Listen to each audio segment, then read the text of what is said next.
Hello everyone, मेरा नाम श्रद्धा है, मैं नोएडा में रहती हूँ। हम सारे यहाँ से निकल चुके हैं। तो हम यहाँ जा रहे हैं प्रॉपर एक फैमिली ट्रिप पे। मैं, दीदी, मेरा भाई, मेरे पापा, मेरी मम्मी और छोटी सी विहू और जीजू। ये हमारा फर्स्ट फ्लाइट था। हम बहुत ज़्यादा एक्साइटेड थे। डेस्टिनेशन तो आपको बाद में पता चलेगी, अभी आप मेरे सारे क्लिप्स देखो। तो मेरी फैमिली थी ही नहीं, डाल दूंगी, मैंने ले तो लिया ही है। और यहाँ पर मैं रिकॉर्ड कर रही थी, मुझे लगा पीछे मेरी फैमिली आ रही है, बट वो कोई और थे, तो फिर मैंने तुरंत शूटिंग बंद करी और दोबारा से रिकॉर्ड किया। हम यहाँ पर पहुँच चुके हैं भुवनेश्वर जगन्नाथ बाबा के दर्शन के लिए। पूरी आए थे हमने अपने होटल में चेक इन किया और हमने सारा अपना सामान वगैरह लगाया। फिर हम शाम को ही दर्शन के लिए निकल गए थे, क्योंकि पापा के एक फ्रेंड थे वहाँ पे, उन्होंने बोला था कि शाम को ही दर्शन के लिए आ जाओ। तो हमने चेंज किया और हम मंदिर दर्शन के लिए पहुँचे। मंदिर में बहुत ज़्यादा भीड़ थी, भगवान जी बहुत ही थोड़े से दिखे क्योंकि बहुत भीड़ थी अंदर, बट हमने भगवान जी के दर्शन किए और मन को बहुत शांति मिली। फिर ये सारे रथ खड़े हुए हैं जिसमें भी जगन्नाथ बाबा की रथ यात्रा होती है, जो कि अभी हुई है। ये है हमारा डे 2 और आज हम जाने वाले हैं चिलिका लेक। आप यहाँ पर देख सकते हो वेदर कितना प्यारा है। और फिर हमने एक बोट किया। हमारे 3 पॉइंट्स डिसाइड हुए थे, एक था हमारा डॉल्फिन का, एक था रेड क्रैब का और एक हमारा बीच था। क्या ये बहुत मतलब ऐसा है कि कहीं मिलते नहीं है? ये कहीं भी मिलते हैं, अभी ज्वार है, ज्वार का टाइम में नहीं मिलता है। अच्छा, कमल क्या लोग इन्हें खाते भी हैं? नहीं, ये पॉइजन वाला केकड़ा होता है, जहरीला है। ओके, ठीक है, जिसमें से मोती निकलता है। हाँ, पर्ल निकलता है। तो मोतियों का क्या होता है? बाजार में बेचते ही होंगे, महंगा बिकता है। गोल्ड बहुत महंगा बिकता है।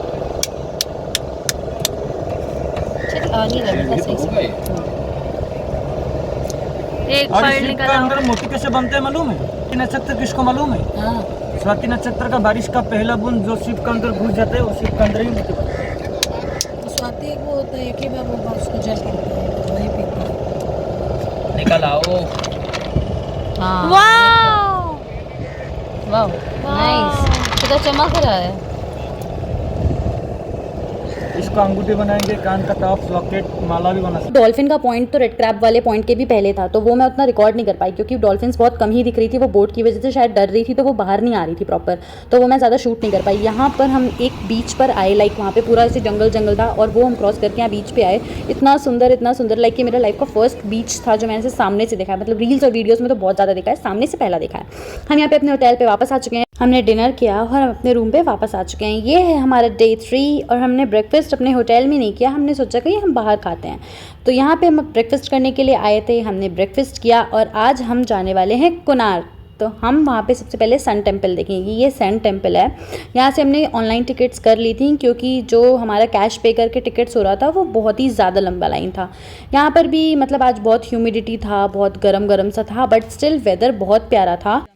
और ये रही मेरी दीदी, हर जगह हर स्पॉट पर इसका एक ना एक फ़ोटो है। विहा सो रही है बट इसका फ़ोटो चल रहा है। फिर सन टेम्पल के बाद हम आए चंद्रभागा बीच। ये भी एक बीच था, ये हमारे रास्ते में ही था, तो ये भी हमारी आइटनरी में था। अब फिर ये एक माता जी का मंदिर था। मतलब हर चीज़ ओडिया में लिखी हुई थी, मुझे इतना क्लियरली समझ में नहीं आया, मैं ट्रांसलेट करके देख रही थी। फिर हमें पानी पूरी खाने की बहुत ज़्यादा क्रेविंग हो रही थी, तो हमने पानी पूरी खाया, बाकी लोगों ने कोकोनट वाटर पिया और हम यहाँ आ चुके हैं हनुमान मंदिर, हनुमान जी के दर्शन के लिए। हमने दर्शन किए और हम दोबारा से पहुँच गए थे गोल्डन बीच। फिर हमने कोल्ड कॉफ़ी, बर्गर वगैरह लिया। फिर हमने सोचा हम वहीं पर बैठ थोड़ा रिलैक्स करेंगे। आज हमने प्रॉपर बीच पर नहाया, मैं पूरा भीग चुकी थी ऊपर से नीचे तक। मैं और जीजू और शशांक हमने फुल एंजॉय किया। फिर ये समुद्र किनारे एक मेला लगता है, डेली लगता है ये फेयर शायद, तो हमने वहाँ से सबको कुछ ना कुछ देने के लिए सामान लिया और फिर ये हमने खाजा लिया डिज़र्ट के लिए। फिर ये हमारा डे 4। ये थी मेरी क्यूट सी विहा और हम जाने वाले हैं फिर से भुवनेश्वर घूमने। तो सबसे पहले हम आए लिंगराज टेम्पल, वहाँ पर फ़ोन्स अलाउड नहीं थे तो हमने ज़्यादा कुछ कैप्चर नहीं किया। फिर आई मैं सिद्धेश्वर मंदिर और फिर हम यहाँ पे केव्स के लिए आए थे, तो हमने बाहर ही अच्छा सा कुछ खा पी लिया। यहाँ पे आज भी बहुत ज़्यादा ह्यूमिडिटी था, मतलब बहुत गर्मी, बट व्यूज़ बहुत प्यारे थे, नेचर बहुत प्यारा था। शशांक को कितनी स्वेटिंग हो रही है, ओ गॉड, बट बहुत मज़ा आया। ये सामने वाइट जो आपको दिख रहा है ये एक जैन टेम्पल है। मतलब इसमें 250 स्टेयर्स थे, तो मम्मा की वजह से हम नहीं गए वहाँ पर, कोई चढ़ नहीं पाता इतना।